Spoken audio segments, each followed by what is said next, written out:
రైతు సోదరులకు నమస్తే. నేను డైరీ టెక్నీషియన్ విజయరెడ్డి. ఇక్కడ మీరు చూస్తున్న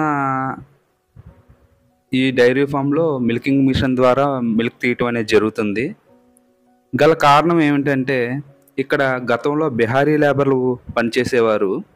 వాళ్ళు సడెన్‌గా ఇక్కడి నుంచి ఆహ్, వెళ్ళిపోవటం కారణంగా ఈ రైతుకి ఏమీ తోచని పరిస్థితుల్లో లోకల్ వ్యక్తితో ఒక 2 రోజులు మిల్కింగ్ తీసి ఇబ్బంది పడి, ఇలా కాదు దీనికి శాశ్వతమైనటువంటి వ్యవహారం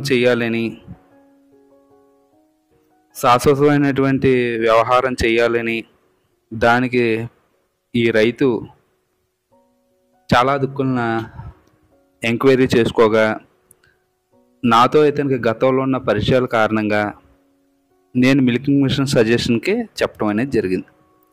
ఈయన సొంతంగానే విజయవాడకు చెందిన ఒక కంపెనీ ద్వారా ఈ మిల్కింగ్ మిషన్ని తీసుకోవడం జరిగింది. కానీ ఈ మిల్కింగ్ మిషన్ తీసుకున్న తర్వాత ఆ వ్యక్తులు ఎవరైతే మిల్కింగ్ మిషన్ ఇచ్చారో వాళ్ళు ఇన్స్టాలేషన్ చేసి ప్రాపర్ గైడెన్స్ ఇవ్వక ఈ నానా ఇబ్బందులు పడి, చివరికి ఈయన అనుకుంటున్న నాలెడ్జ్ నా నుంచి తీసుకున్న సలహాల కారణంగా ఈ మిషన్ ఈయన చాలా చాకచక్యంగా ఉపయోగించుకోగలుగుతున్నాడు. ఈయనకి ప్రస్తుతం బిహారీ లేబర్ల అవసరం అనేది లేదు. ఈ కారణం ఏంటంటే మిల్కింగ్ మిషన్ మంచిగా పాలు తీయడం అనేది జరుగుతుంది. ఎందుకంటే ఇందులో మేము కొన్ని మార్పులు చేర్పులు చేసుకున్నాం.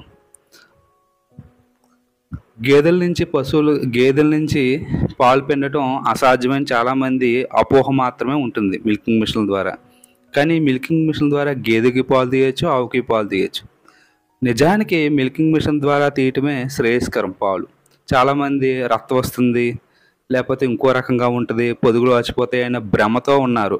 నిజానికి ఈ మాటలో చెప్పే వ్యక్తులు ఎవరైతే ఉన్నారో వాళ్ళకి ఆ మిషన్ గురించి తెలియదు, ఆ మిషన్ గురించి అవగాహన ఉండదు, వాళ్ళు ఎప్పుడు చూసుండ్రు. అలాంటి వ్యక్తులే ఈ మిషన్ గురించి, పాలు మిషన్లు అంత శ్రేయస్కరం కాదనేది ఆ అవగాహన లేని వ్యక్తులు చెప్పేటటువంటి అంశమే తప్ప, నిజానికి ఇది ఉపయోగించే రైతుల దగ్గరికి వెళ్తే దాని యొక్క పూర్తిగా సమాచారాన్ని తెలియజేస్తారు.